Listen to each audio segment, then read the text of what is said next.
Praise the Lord. യോശുവയുടെ പുസ്തകം 4-ാം അധ്യായം 1 മുതൽ 24 വരെയുള്ള തിരുവചനങ്ങൾ. ജനമൊക്കെയും യോർദാൻ കടന്നു തീർന്ന ശേഷം യഹോവ യോശുവയോട് കൽപ്പിച്ചതെന്തെന്നാൽ, നിങ്ങൾ ഓരോ ഗോത്രത്തിൽ നിന്ന് ഓരോ ആൾ വീതം ജനത്തിൽ നിന്ന് 12 പേരെ കൂട്ടി അവരോട് യോർദാന്റെ നടുവിൽ പുരോഹിതന്മാരുടെ കാലുറച്ചു നിന്ന സ്ഥലത്തു നിന്ന് 12 കല്ലെടുത്ത് കരയ്ക്ക് കൊണ്ടുവന്ന് ഈ രാത്രി നിങ്ങൾ പാർക്കുന്ന സ്ഥലത്ത് വെപ്പാൻ കൽപ്പിപ്പിൻ. അങ്ങനെ യോശുവ ഇസ്രായേൽ മക്കളുടെ ഓരോ ഗോത്രത്തിൽ നിന്ന് ഓരോ ആൾ വീതം നിയമിച്ചിരുന്ന 12 പേരെ വിളിച്ചു. യോശുവ അവരോട് പറഞ്ഞത്, യോർദാന്റെ നടുവിൽ നിങ്ങളുടെ ദൈവമായ യഹോവയുടെ പെട്ടകത്തിന് മുമ്പിൽ ചെന്ന് ഇസ്രായേൽ മക്കളുടെ ഗോത്രസംഖ്യയ്ക്ക് ഒത്തവണ്ണം നിങ്ങളിൽ ഓരോരുത്തൻ ഓരോ കല്ല് ചുമലിലെടുക്കണം. ഇത് നിങ്ങളുടെ ഇടയിൽ ഒരു അടയാളമായിരിക്കണം.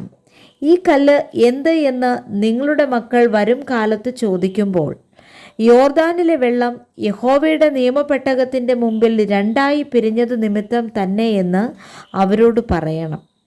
അത് യോർദാനെ കടന്നപ്പോൾ യോർദാനിലെ വെള്ളം 2 പിരിഞ്ഞതുകൊണ്ട് ഈ കല്ല് ഇസ്രായേൽ മക്കൾക്ക് എന്നേക്കും ജ്ഞാപകമായിരിക്കണം.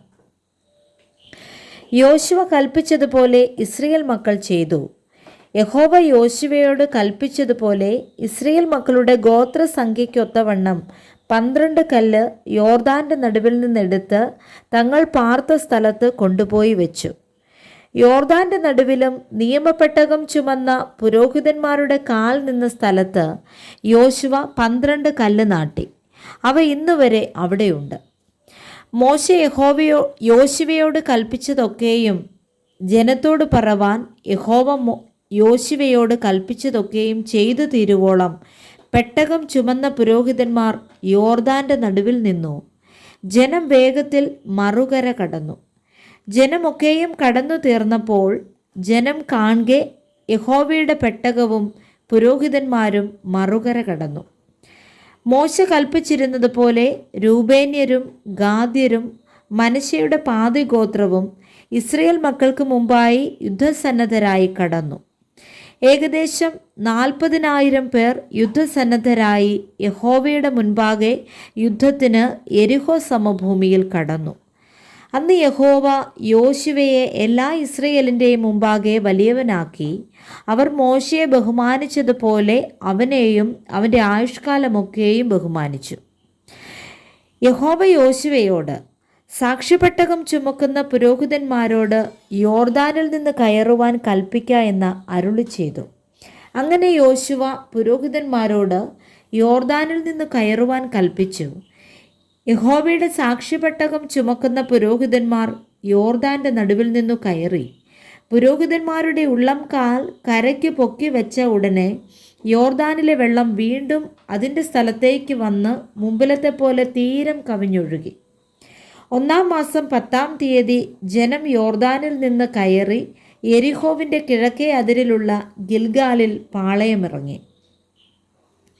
യോർദാനിൽ നിന്ന് എടുത്ത 12 കല്ല് യോശുവ ഗിൽഗാലിൽ നാട്ടി.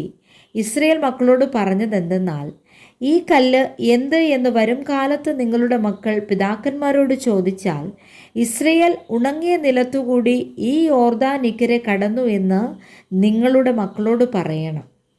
ഭൂമിയിലെ സകല ജാതികളും യഹോവയുടെ കൈ ശക്തിയുള്ളതെന്നറിഞ്ഞ് നിങ്ങളുടെ ദൈവമായ യഹോവയെ എന്നേക്കും ഭയപ്പെടേണ്ടതിന് ഞങ്ങൾ ഇക്കരെ കടപ്പാൻ തക്കവണ്ണം നിങ്ങളുടെ ദൈവമായ യഹോവ ഞങ്ങളുടെ മുമ്പിൽ ചെങ്കടൽ വറ്റിച്ചു കളഞ്ഞതുപോലെ നിങ്ങൾ ഇക്കരെ കടപ്പാൻ തക്കവണ്ണം നിങ്ങളുടെ ദൈവമായ യഹോവ നിങ്ങളുടെ മുമ്പിൽ യോർദാനിലെ വെള്ളം വറ്റിച്ചു കളഞ്ഞു.